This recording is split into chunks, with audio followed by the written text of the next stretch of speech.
Alright, so I took some wet oak chips. They had all curled.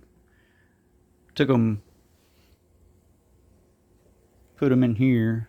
You can see what color the water changed. That's all the tannins from the oak chips.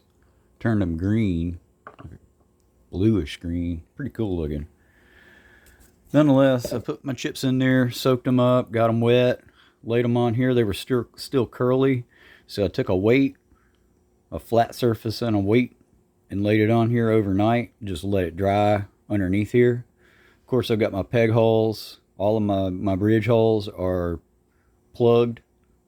What I'm going to end up doing is filling in the bridge tear out with chips.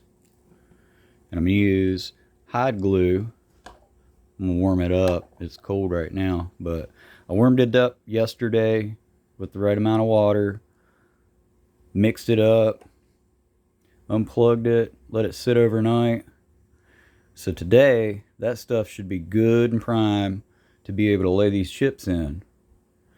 If you've got a bridge where it pulls out layers of wood, well, this would be a good way to replace the wood. Or this right here is actually, I think it, oh no, it's ply. It's ply. I was going to say that was the underplate. It's not. It's ply. So it has a spruce top on top of ply. It's probably 3-ply.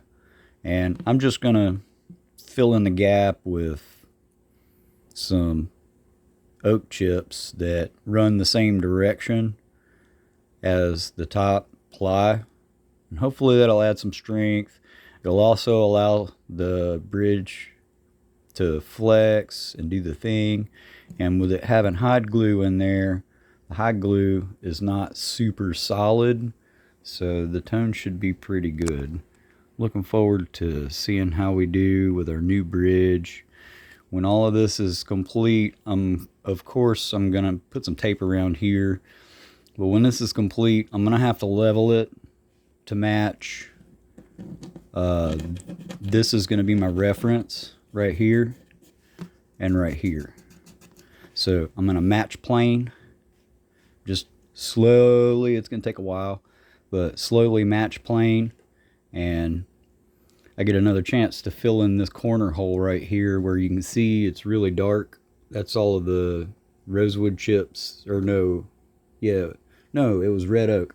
Red oak chips that I laid in, and then I put wood chip over it. So this time I get another chance to lay in chip differently because all of that came out with the bridge when I removed it. As well, all of the other stuff that I had laid in, very little of it, you can probably see a little of it right there where it's turned. A little bit of it stayed in here, but ultimately I have to rebuild the soundboard before I put the bridge back on. So wish me luck. If you ever have an issue where it pulls out the wood, this is what I would do.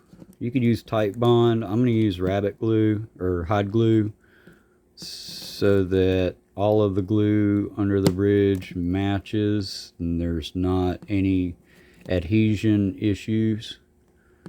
I want this bridge to last a long time. The last time I did this was about 3 months ago, and we were going to do some other work. The owner had gotten another bridge, but we've decided since it didn't match, we're just going to go back with this bridge. So I've finished it. I think I'm going to sand this edge,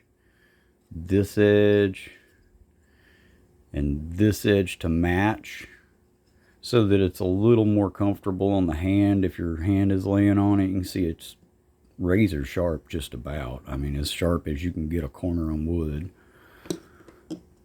And fortunately, we have a very flat top from the fixes on the braces. I put little cleats in there and set it up to the height that I wanted it with the bend that I wanted, and it's set up beautifully. It's stayed on tension for about 3 months, and then the tuning pegs pulled out a couple of ribs on a string, and so he wound it down, and then so it's had some time. Long and short, trying to get this thing off of the soundboard after I did the last glue up with hide glue. That bridge was never coming off. It just wasn't. There was no way that bridge was ever coming off. So I highly suggest a lot of heat and wood glue or hide glue, and keep your bridge hot. And when you go to do it, you got to do it really, really fast. Also, I did not wax the bottom of this, and I'm also going to hit it again with sandpaper before I go to gluing it down, because there are some little rollovers on the edge. You can see it right there where the wax went into it. So I'm going to get all of that off of there and rough it up real good. And this wood is so daggum hard. It's like some 1970s rosewood. If my camera was better, you could see it's purple right here. So cool.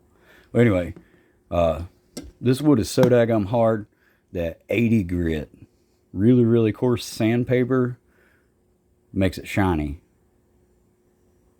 So just to give you an idea how hardcore rosewood is, it's pretty hardcore.